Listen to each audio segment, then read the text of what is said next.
अथ नवों अध्याय का महात्म्य।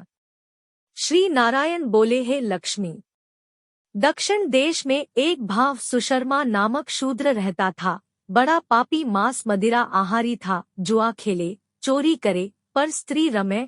एक दिन मदिरापान से तिसकी देह छूटी, वह मरकर प्रेत हुआ एक बड़े वृक्ष पर रहे।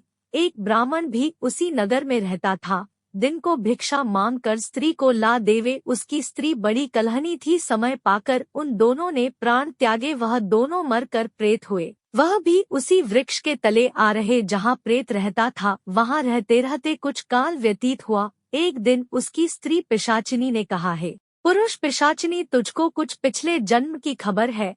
तब पिशाच ने कहा कि खबर है, मैं पिछले जन्म में ब्राह्मण था। तब पिशाचिनी ने कहा, तूने पिछले जन्म में क्या साधन करी थी जिससे तुझको पिछले जन्म की खबर है? तब उसने कहा, मैंने पिछले जन्म में एक ब्राह्मण से आध्यात्म कर्म सुना था। तब फिर पिशाचिनी ने कहा, तूने और कौन साधना करी थी, और वह ब्राह्मण कौन था, और वह और ब्राह्मण कौन था, और वह आध्यात्म कर्म कौन है जिसकी सुनने से तुझे पिछले जन्म की खबर रही? पिशाच ने कहा, मैंने और कोई पुण्य नहीं किया। गीता जी का श्लोक श्रवण किया है, उसका प्रयोजन यह है।